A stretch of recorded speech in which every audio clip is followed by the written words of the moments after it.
Rachida Dati, bonjour. Bonjour. Merci. Votre liste au premier tour des municipales à Paris a obtenu 22,7% le 15 mars, contre 29,3% pour Anne Hidalgo et 17,7% pour Agnès Buzyn. Rachida Dati, est-il vrai que vous avez eu plusieurs échanges téléphoniques avec Emmanuel Macron ces dernières semaines ? Alors, Monsieur Bourdin, j'ai vu effectivement le petit papier. Oui.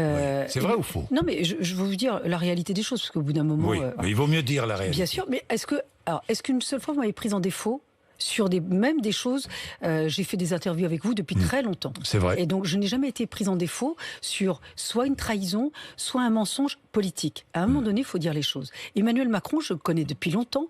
Comme vous le savez, Jacques Attali, pour lequel j'ai travaillé à la Bird à Londres, quand il a eu la commission Attali lorsque j'étais garde des Sceaux, Emmanuel Macron faisait partie de cette commission. Oui. Et ensuite, quand il a travaillé à l'Élysée, il était très proche, puisqu'il doit beaucoup à Jean-Pierre Jouyet, qui est un ami intime.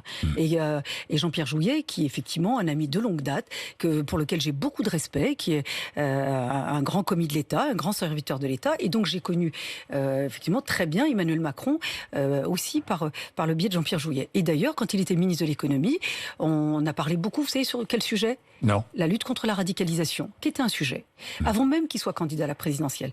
La lutte contre les inégalités à l'école. Et d'ailleurs, moi je lui avais dit, et c'est parce qu'il ne connaissait pas cet outil, notamment des PMI, la protection maternelle et infantile.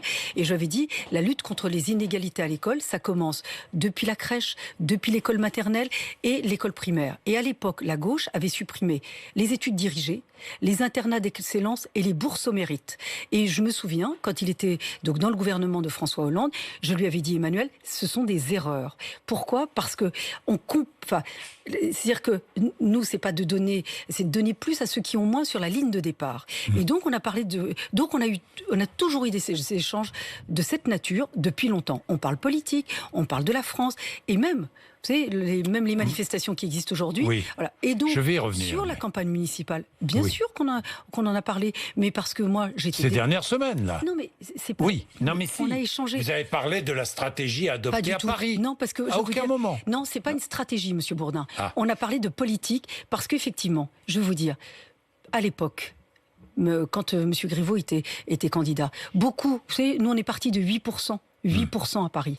Et donc, personne n'avait pu imaginer... Non, mais attends, je vous explique pourquoi il faut que vous ayez... Parce que c'est trop facile de dire... Non, c'est pas facile. Si, c'est facile parce qu'on dit... Moi, je veux simplement savoir... Et à l'époque, on m'avait demandé, y compris dans ma famille politique, de ne pas porter l'étiquette LR à Paris. Moi, je suis convaincue que la droite existe en France et elle existe à Paris. Et si, effectivement, on finit avec des mauvais scores, c'est que peut-être on n'est pas assez à l'écoute, on n'est pas assez clair sur nos convictions et nos engagements. Revenons, donc, très bien. Revenons. Alors, vous avez parlé, est-ce que ces derniers temps, pendant le confinement, après le premier tour, vous avez parlé... Non, mais ça, je n'ai pas à vous répondre là-dessus, Monsieur Bourdin. Mais c'est vrai ou pas ? Vous avez eu des échanges ou pas ? Mais, oui. Non, mais moi, j'ai des échanges depuis toujours. Bon, donc vous en avez eu. Voilà. Donc vous en avez eu. Non, mais qu'on soit au clair... on n'a pas vous avez discuté d'alliance en vue du second tour. Faux. Faux ? Voilà. C'est faux ? Faux. Vous n'avez pas parlé d'alliance. Faux. Vous avez parlé de stratégie à adopter. On n'a pas du tout parlé de la stratégie municipale à Paris. Il paraît que François Bayrou aurait joué les entremetteurs aussi. Pas du tout, François Bayrou. Alors, pareil, François Bayrou, comment l'ai-je connu ? Je l'ai connu par Simone Veil, au moment où il était ministre de l'Éducation nationale et qu'il était en difficulté, notamment pour la gestion. C'était le début des foulards à l'école, avec des problèmes dans de nombreuses écoles. Simone Veil m'a demandé de pouvoir travailler pour lui dans son cabinet sur ces sujets.